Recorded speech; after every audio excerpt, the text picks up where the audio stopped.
فاسألوا أهل الذكر إن كنتم لا تعلمون.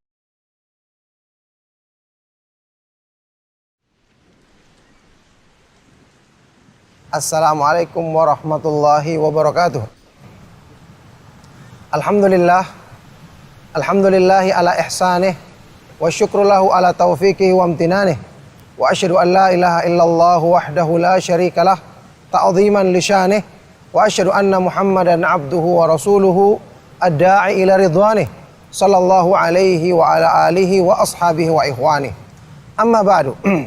Ma'asyiral muslimin rahimakumullah. Meraih khusyuk dalam ibadah, utamanya dalam sholat, tentu merupakan dambaan setiap orang. Akan tetapi permasalahan ini tidaklah semudah atau seringan yang diucapkan. Khusyuk adalah ibadah hati yang sangat berkaitan erat dengan keimanan di hati, yang sangat berkaitan erat dengan cinta, takut, dan berharap yang ada di hati seorang hamba. Ini merupakan kesepakatan para ulama ahlu sunnah wal jamaah, sebagaimana yang dinukil oleh Imam Ibnu Qayyim rahimahullah ta'ala. Ajma'al ulama'u ala annal khusyu'a asluhu fil qalbi wa thamratuhu alal jawarih. Semua para ulama sepakat mengatakan sifat khusyuk itu aslinya terdapat dalam hati manusia, kemudian buahnya terlihat pada anggota tubuh manusia, terlihat pada anggota badan manusia. Maka dalam hal ini berlaku sebagaimana yang disebutkan dalam hadis Rasulullah sallallahu alaihi wasallam, ala wa inna fil jasadi mughdatan idza salahat salahal jasadu kulluh wa idza fasadat fasadal jasadu kulluh al jasadu kullu ala wahyal qalbu. Ketahuilah sesungguhnya dalam diri manusia ada segumpal daging, yaitu hati. Kalau baik akan baik semua anggota badan manusia, kalau buruk maka akan buruk semua anggota badannya. Oleh karena khusyuk itu adalah amalan hati dan berbanding lurus dengan iman di dalam hati, maka untuk mengusahakannya tidak akan mungkin dicapai kalau hanya dengan memperhatikan sebab-sebab yang zahir, tidak menjadikan sebab keterkaitan hati dengan Allah Subhanahu wa taala sebagai sebab yang utama. Imam Ibnu Rajab Al-Hambali rahimahullah taala dalam kitab beliau yang berjudul Al-Khusyu'u fis Shalah, khusyuk dalam salat, memaparkan secara panjang lebar tentang hal ini, menjelaskan bahwa kekhusyuan di dalam hati tergantung bagaimana perasaan yang dirasakan dalam hati seorang hamba ketika hatinya itu dalam hal mengagungkan, takut, mencintai, atau tunduk kepada Allah Subhanahu wa taala. Dari sinilah di akhir penjelasan ini Imam Ibnu Rajab menyimpulkan, man kana lillahi akhsya'a fahuwa lahu, man kana lillahi a'rafa fahuwa lahu akhsya.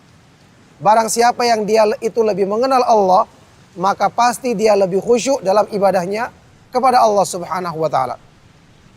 Jadi, ma'asyiral muslimin rahimakumullah, khusyuk itu diraih bukan cuma dalam satu bentuk ibadah saja, bukan dalam satu bentuk sifat saja.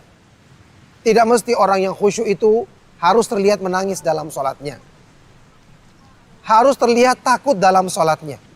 Memang ini merupakan bagian khusyuk, tapi ada khusyuk lain yang bahkan disebutkan oleh Rasulullah sallallahu alaihi wasallam dalam hadis sahih riwayat Imam An-Nasai dan yang lainnya.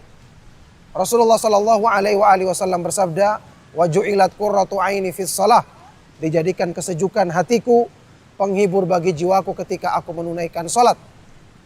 Hadis sahih ini dijadikan oleh Imam Ibnu Katsir sebagai gambaran khusyuk yang sesungguhnya, khusyuk yang sempurna dan sejati, ketika beliau menafsirkan firman Allah Subhanahu wa taala, pada aflahal mu'minun alladzina hum fi salatihim khashi'un. Sungguh beruntung orang-orang yang beriman yang mereka itu khusyuk dalam salatnya. Jadi khusyuk itu timbul dari perasaan yang ada di hati manusia setelah dia mengenal Rabbnya. Ketika seorang hamba mengenal rahmat Allah, nikmatnya, mengingat-ingat karunia-Nya, maka timbul rasa cinta kepada Allah, timbul rasa bersyukur kepadanya, memuji dan menyanjungnya atas limpahan nikmat tersebut. ketika dia menghadap Allah dalam kondisi ini, hatinya akan gembira karena bertemu dengan zat yang dicintainya.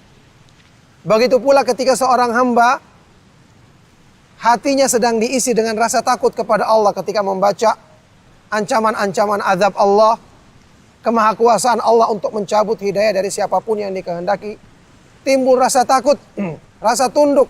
Ketika dia menghadap Allah dalam kondisi seperti ini, maka dia akan khusyuk dari rasa takutnya, menjadikan dia menangis dan tunduk di hadapan Allah. Ketika seorang hamba sedang merenungkan sifat-sifat kebaikan Allah dan mengetahui kekurangan dirinya, timbul rasa malu. Ketika dia menghadap Allah dengan rasa malunya, dia akan menjadi khusyuk dan semakin tunduk di hadapannya. Jadi ini adalah sifat atau asal pembangkit rasa khusyuk yang paling utama, paling dasar dalam diri manusia. Tidak akan mungkin ya, anggota badan itu bisa khusyuk kalau tidak ada perasaan ini dalam hati seorang hamba. Tidak ada pengenalan terhadap kebesaran dan keagungan Allah, mengenal kemahaindahan nama-nama Allah, kesempurnaan sifat-sifatnya. Sampai pun misalnya ya, kita ketahui tentu ada sebab-sebab zahir yang harus diusahakan agar kita meraih khusyuk, seperti yang dicontohkan atau diterangkan dalam hadis-hadis yang sahih. Misalnya kita mengusahakan sholat di tempat-tempat yang di hadapan kita tidak ada hal-hal yang mengganggu. Tempat yang polos.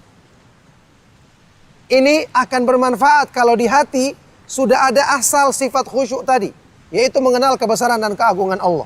Bayangkan saja kalau kita sholat misalnya di hadapan taruhlah tikar atau lantai yang polos. Sepolos apapun kita akan bayangkan, ini polos dibuat di mana? Kok bisa ada yang polos seperti ini? Biasanya tikar-tikar kan berwarna, biasanya lantai kan bercorak, ini kok bisa polos? Timbul pernyataan seperti itu dalam pikiran kita. Sampai pun bahkan misalnya saja orang habis membaca Al-Quran, langsung dia sholat. Iya kan? Logikanya dia habis beribadah, taruhlah habis berdoa, habis berzikir, habis baca Al-Quran. Logikanya dia habis beribadah ketika melaksanakan sholat, dekat ibadah antara ibadah dengan ibadah berikutnya. Tapi apa yang terjadi kalau tidak ada pengagungan dalam hatinya kepada Allah, tidak ada ketundukan, justru dalam sholatnya dia ingat, tadi kayaknya saya baca ayat ini kurang bagus suara saya. Tadi saya kayaknya berdoa kurang saya ucapkan lafaz ini. Zikir tadi kok saya ucapkan seperti ini. Kok bukan zikir ini? Mungkin tadi ada yang kurang. Timbul hal-hal yang tidak akan mungkin menjadikan dia khusyuk kalau itu tidak bersumber dari dalam hatinya. Makanya dalam ucapan yang terkenal yang dinisbatkan kepada Umar bin Abdul Aziz oleh Ibnu Taimiyah rahimahullah ta'ala, dinukil dari beliau, Umar bin Abdul Aziz pernah mengatakan, "Lau khasya'a qalbu hadzal rajul, lau khasya'a qalbu hadzal rajuli la khasya'at jawarihuhu." Seandainya hati orang ini khusyuk, maka pasti anggota badannya semua akan ikut khusyuk. Oleh karena itulah, ma'asyiral muslimin rahimakumullah, yang perlu diperhatikan di sini untuk meraih khusyuk adalah mengusahakannya bersumber dari dalam hati manusia, karena inilah asal yang akan menjadikan anggota badan semua ikut tunduk dan khusyuk kepada Allah Subhanahu wa taala. Semoga Allah Subhanahu wa taala menjadikan manfaat dari penjelasan singkat ini agar kita bisa meningkatkan kualitas ibadah kita, yang kita ketahui khusyuk merupakan ruh daripada ibadah. Ibadah tanpanya akan mati, apalagi sholat tanpanya maka tidak akan bernilai di hadapan Allah Subhanahu wa taala. Semoga bermanfaat. Kami cukupkan. Sallallahu wasallam wa barak ala nabiyina Muhammad wa ala alihi wa sahbihi ajma'in. Walhamdulillahi rabbil alamin. Wassalamualaikum warahmatullahi wabarakatuh.